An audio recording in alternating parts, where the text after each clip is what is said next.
Suatu hari, ada dua orang anak yang masih duduk di bangku sekolah menengah pertama dan sedang berbincang-bincang.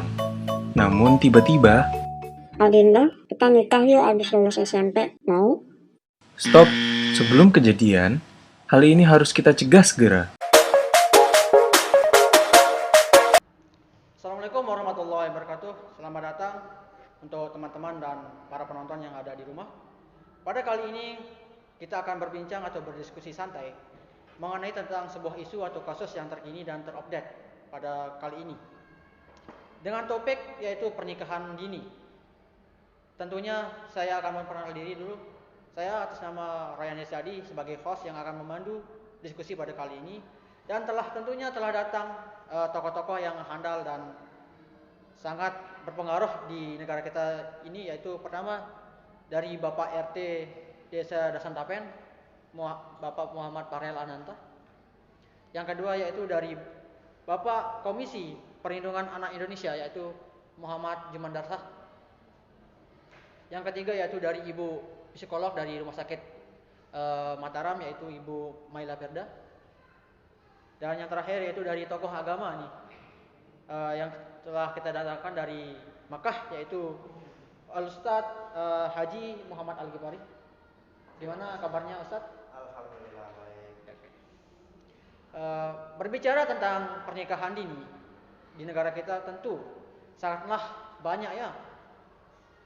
Baik itu terjadi di daerah perkotaan maupun pedesaan. Nah, hal ini menarik kita bahas pada diskusi kali ini. Di desa Pak Parangananta, apakah penyebab pernikahan dini yang terjadi di daerah pedesaan Bapak sendiri? Tolong dijelaskan. Oke, baik. Terima kasih pada host yang telah memberikan saya waktu ya. Ya, terima kasih. Yang saya lihat kemarin itu ya, banyak sekali anak-anak itu pergaulannya yang bebas, sana kemari, tidak berbudaya, tidak beradat, tidak beradab, dan didikan orang tua yang sangat minim, sehingga anak itu bebas mau melakukan apapun. Dan terutama yaitu salah satunya adalah kegiatan midang. Dalam desa saya disebut midang, yaitu seorang laki-laki yang menemui kekasihnya atau pacarnya di rumahnya, yang diiming-imingi oleh apalah itu, mau jalan-jalan, mau dibeliin makanan, apalah itu lagi ya. Dan itu tanpa pengawasan dari orang tua secara langsung. Secara tidak sengaja itu akan menimbulkan sebuah hawa nafsu. Kemudian mereka akan melakukan yang namanya nikah dini karena tidak menahan dari hawa nafsu tersebut yang bergejolak dalam diri mereka, sehingga pernikahan tersebut ya mau tidak mau harus dilaksanakan daripada hamil di luar nikah, lebih berbahaya itu ya. Nah, jadi berhubung dengan fenomena yang telah dijelaskan oleh Bapak RT tadi, bahwa penyebab terjadinya pernikahan di daerah Bapak tersendiri yaitu pertama itu didikan orang tua yang kurang gitu. Nah, terus yang kedua terjadinya pergaulan seperti apa? Pergaulan bebas ya Pak. Nah, terus yang ketiga yaitu kurangnya pengawasan dari orang tua si anak, sehingga mau tidak mau ya Pak, pernikahan ini harus dilaksanakan ya, untuk menghindari hal-hal seperti itu. Jadi terus untuk yang kedua kita datangkan tokoh yang dari Komisi Perlindungan Anak Indonesia, yaitu Bapak Jumandarsah.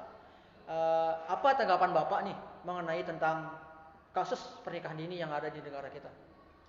Baik, sebelumnya terima kasih kepada host ya, karena sudah mengundang saya tentunya di acara talkshow ini.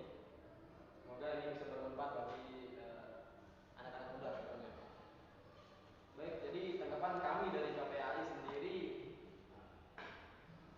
sangat menyayangkan terjadinya hal tersebut ya, karena di Indonesia sendiri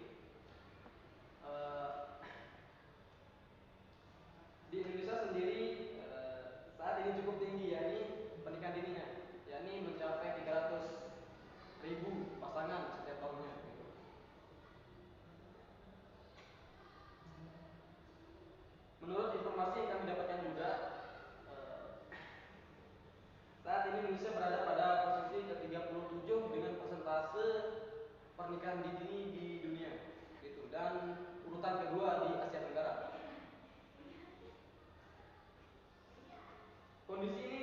Kondisi ini kalau dibiarkan oleh orang tua, pemerintah atau masyarakat biasa, tentu akan membahayakan bagi tumbuh kembang anak ke depannya.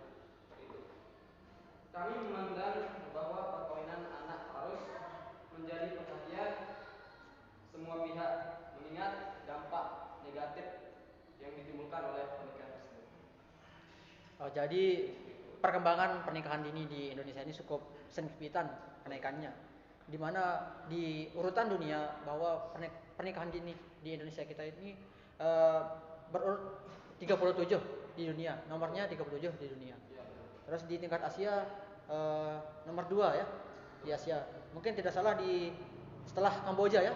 Betul. Ya, urutannya. Jadi itulah perkembangan pernikahan dini di negara kita. Ini merupakan hal yang tidak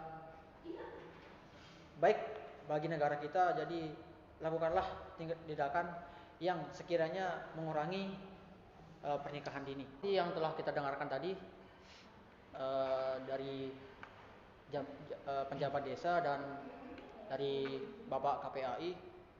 Selanjutnya kita beralih ke para tokoh agama, yaitu Ustadz Haji Al-Ghifari. Gimana kabarnya Pak? Alhamdulillah baik. Jadi berhubung dengan pembahasan kita pada kali ini yaitu pernikahan dini, bagaimana tanggapan Islam mengenai tentang pernikahan dini? Tolong dijelaskan Pak Ustadz. Menurut Islam pernikahan di usia dini diperbolehkan. Dalam paparannya beberapa ulama juga berpendapat bahwa pernikahan dini diperbolehkan berdasarkan pada pernikahan Nabi kita Nabi Muhammad SAW dan istri beliau Siti Aisyah. Ada juga sebagian ulama berpendapat bahwa pernikahan dini tidak dianjurkan, namun pendapatnya tidak kuat. Mengapa demikian? Allah Subhanahu wa taala memberikan keterangan mengenai keutamaan menikah, bahkan Allah Subhanahu wa taala akan memberikan karunia-Nya kepada laki-laki dan perempuan. Dalam salah satu ayat di dalam Al-Qur'an, Allah berfirman, "Dan nikahlah orang-orang yang masih membujang di antara kamu," atau istilahnya di daerah sini jomblo ya, bahasa tren. Benar Ustaz. Lanjut, dan juga orang-orang yang layak menikah laki-laki dan perempuan. Jika mereka miskin, Allah akan memberikan kemampuan kepada mereka dengan karunia-Nya. Sesungguhnya Allah Maha luas pemberaniannya dan Maha mengetahui. Quran Surah An-Nur ayat 35. Namun di negara kita sudah banyak yang terjadi pernikahan dini yang tidak sesuai dengan syariat Islam. Baik Pak Ustadz. Jadi pernikahan dini itu di dalam Islam diperbolehkan ya Pak Ustadz. Diperbolehkan. Dengan ketentuan berpadu kepada Nabi Muhammad ya. Ya. Baik, terima kasih Pak Ustadz atas penjelasannya tadi. Selanjutnya kita beralih ke Ibu psikolog dari Rumah Sakit Mataram. Menurut Ibu nih, ada beberapa dampak. Apakah ada dampak dari pernikahan dini yang terjadi di negara kita? Ya, baik. Terima kasih atas waktunya. Jadi, dampak dari pernikahan dini ini sangat banyak ya. Yang pertama itu adanya konflik yang berujung perceraian yang diakibatkan kurangnya kesiapan mental antara kedua pasangan tersebut yang belum dewasa dan juga sulitnya mengambil keputusan karena wawasan mereka yang belum terlalu banyak dan kemampuan mereka dalam memecahkan masalah itu belum terlalu matang. Jadi ini bisa menyebabkan konflik yang mereka alami tidak terselesaikan dengan baik hingga menyebabkan perceraian yang banyak terjadi. Selanjutnya itu selain dampak-dampak tersebut, di sini kedua pasangan ini juga mengalami kecemasan yang timbul akibat konflik-konflik dalam rumah tangga mereka, dan kecemasan ini dapat menimbulkan depresi hingga stres pada pasangan tersebut. Selanjutnya, setelah kami dari para psikolog-psikolog bekerja sama dengan para bidan Indonesia, kami menganalisis kasus. Ternyata dampak dari pernikahan dini ini tidak hanya pada psikologi saja, tetapi berdampak kepada kesehatan, terutama pada kesehatan perempuan. Pernikahan usia dini ini bisa memicu sejumlah masalah kesehatan ya, yang terutama yang seperti saya katakan tadi, khususnya perempuan. Pernikahan dini ini bisa berdampak dengan tingginya angka kematian kepada ibu dan bayi, serta rendahnya tingkat kesehatan ibu dan bayinya. Lalu seterusnya itu meningkatnya angka resiko kematian bayi, karena kesiapan ibu yang belum terlalu matang ya. Selanjutnya itu bukan hanya berpengaruh pada ibunya saja, tetapi bayi yang dikandung itu bisa mengalami resiko-resiko seperti bayi lahir dalam keadaan prematur, kurang gizi, dan bisa terkena hambatan pertumbuhan pada anak. Jadi dampak pernikahan dini ini sangat besar ya, dan sangat berbahaya bagi ibu-ibu di luar sana ya. Jadi bukan hanya pada psikis saja yang terganggu oleh pernikahan dini ini. Jadi selain itu juga bisa menghambat pendidikan kepada ibu-ibu, kepada warga-warga muda, khususnya remaja ya. Terima kasih. Terima kasih atas penjelasan dari Ibu yang telah rinci dan dipaparkan.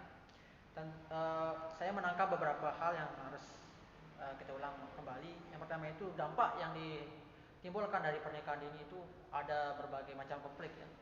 Yang pertama itu ketidaksiapannya yang kurang matang dari pernikahan dini tersebut. Terus yang kedua itu dampaknya ke kesehatan bagi orang yang melakukan pernikahan dini atau pada ibu-ibu yang telah duluan melakukan pernikahan dini. Oke, mungkin untuk diskusi kali ini kita cukupkan sampai di sini. Kurang dan lebihnya kami mohon maaf. Saya host meminta maaf kepada tokoh-tokoh yang sudah sempat hadir pada saat ini. Khususnya untuk Ustaz, terima kasih. Terima kasih kami ucapkan. Jangan lupa like dan komen. Assalamualaikum warahmatullahi wabarakatuh.